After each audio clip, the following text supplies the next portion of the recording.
Meghan and Harry at Sundance. Performance over partnership. The moment they stepped onto that red carpet, the theater of it all became impossible to ignore. Meghan moved with the precision of someone who has rehearsed every angle, every gesture, every millisecond of eye contact with the cameras.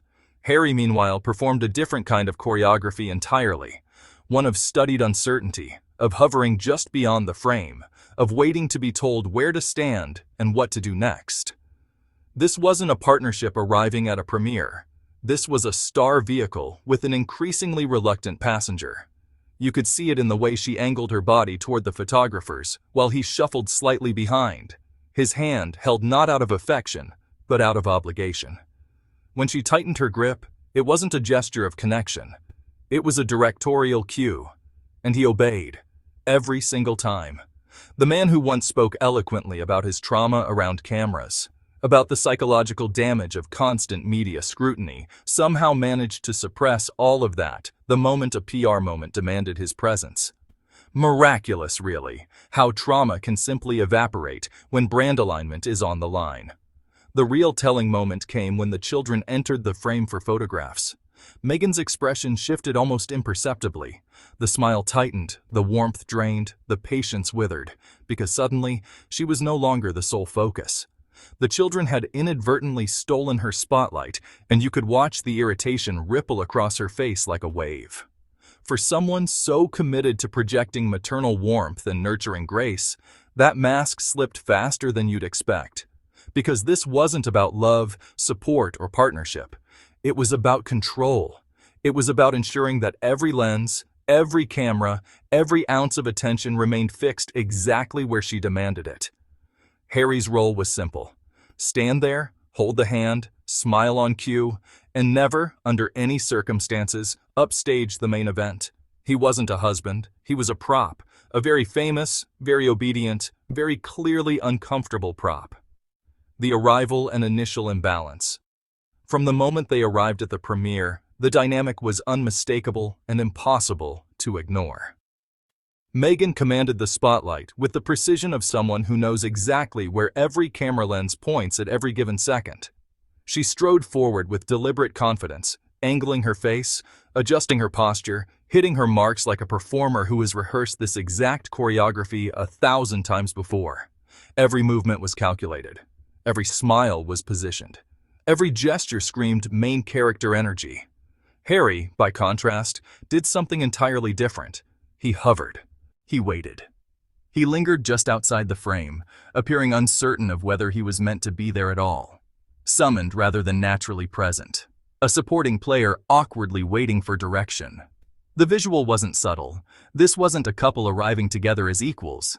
This was a lead performer and her supporting accessory, a dynamic so stark that even casual observers couldn't miss it.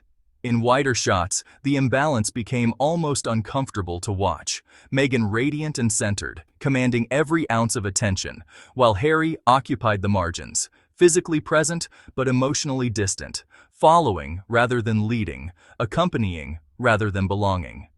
Meghan's visible irritation at shared attention. The moment Harry stepped into frame alongside Meghan, something shifted. Her expression tightened, not subtly, not in a way that required excessive reading between the lines, but visibly, noticeably. The kind of micro-expression that slips through when someone's guard drops for just a fraction of a second. In group photos, where the natural expectation would be for a couple to stand together, share the spotlight, and present a united front, Meghan's discomfort became impossible to ignore the instant Harry occupied any portion of the frame. It wasn't jealousy exactly. It was something sharper than that. It was irritation. Pure, unfiltered irritation at the audacity of attention being split, divided, shared with anyone other than herself. Her husband, standing right there beside her, was somehow in the way. The moment exposed what had been simmering beneath the surface all along. Meghan's fundamental discomfort with any scenario where the spotlight wasn't exclusively, relentlessly, entirely directed at her. There was no room for co-stars in this production. There was only room for a lead, and everyone else, including Harry, was simply scenery that happened to breathe. The contradiction of Harry's trauma narrative. Here's where the narrative starts to crack.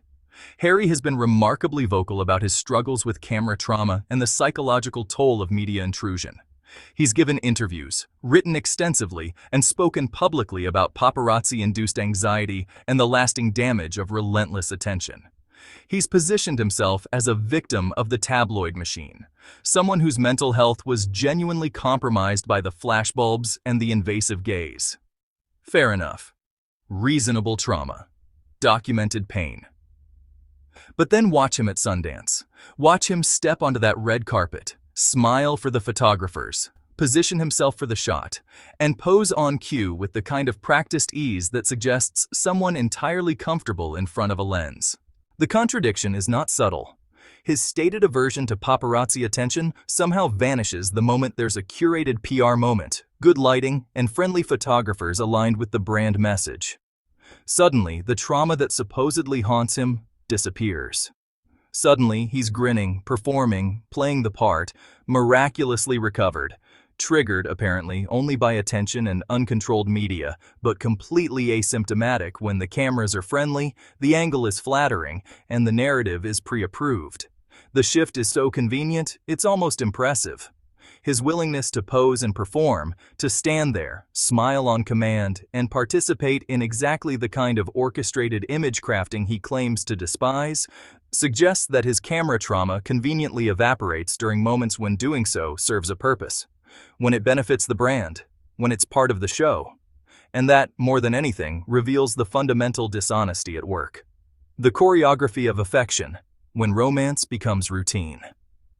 The hand-holding arrived with impeccable timing. The moment the cameras activated, Meghan's hand found Harry's, locking it in place with the precision of someone who knows exactly which angle the lens requires.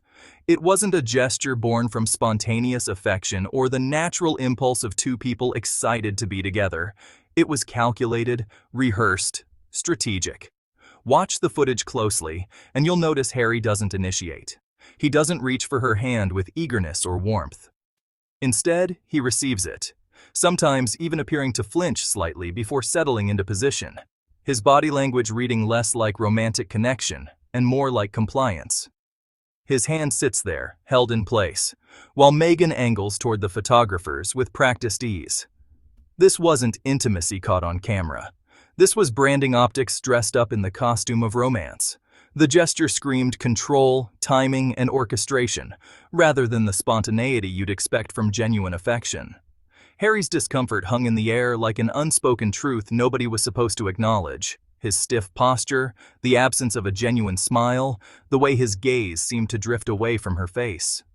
For someone who supposedly adores his partner, he looked remarkably distant, remarkably uncomfortable, remarkably like someone playing a role he hadn't fully rehearsed. The mask. Slipping around. Children. Things became even more telling when children entered the frame for photos. Observers noticed a visible shift in Meghan's expression. The smile tightened. The warmth cooled noticeably. The patience thinned to almost nothing. Why? Because suddenly, the children were standing between her and the cameras. The focus wasn't solely on her anymore, and for someone supposedly projecting a nurturing, maternal image, the mask slipped remarkably fast. The irritation crept in the moment attention drifted elsewhere, the moment the spotlight had to be shared with anyone, even her own children. The loving mom aesthetic evaporated instantly, not because of the children themselves, but because they became competition for what mattered most. Her position center stage. No spotlight sharing allowed, no divided attention tolerated. The moment those children drew focus away from Meghan, the visible warmth that had been so carefully constructed for the cameras simply dissolved, replaced by something colder, something more revealing. It was a masterclass in what happens when the performance can't quite keep up with the reality underneath. Harry's role as a carefully managed prop. Harry's function at the premiere was crystalline in its simplicity and suffocating in its limitations. He wasn't there as a partner, a co-star, or even a supporting player in any meaningful sense. He was positioned as a carefully managed accessory, present enough to project the image of togetherness, invisible enough never to threaten the central narrative. The instructions, whether explicit or absorbed through years of conditioning, were brutally clear. stand in the designated spot, maintain an expression of supportive neutrality, hold hands only when the cameras are positioned at the optimal angle, and above all, never, under any circumstance, accidentally absorb attention that belonged elsewhere. He executed these directives with the precision of someone who had rehearsed them countless times. When Megan moved, he adjusted his position accordingly. When she paused for photographers, he paused beside her, slightly behind, never quite level. When she reached for his hand, his arm moved on command, a reflex more than a gesture of affection. This entire choreography, meticulously orchestrated and performed with practiced ease, was then wrapped in the language of partnership, equality, and love. The irony was suffocating. What they presented as a modern marriage of equals was, in reality, a strictly hierarchical performance. One lead actor and one supporting player who had learned precisely where to stand, what to feel, and how to make dysfunction look like branding.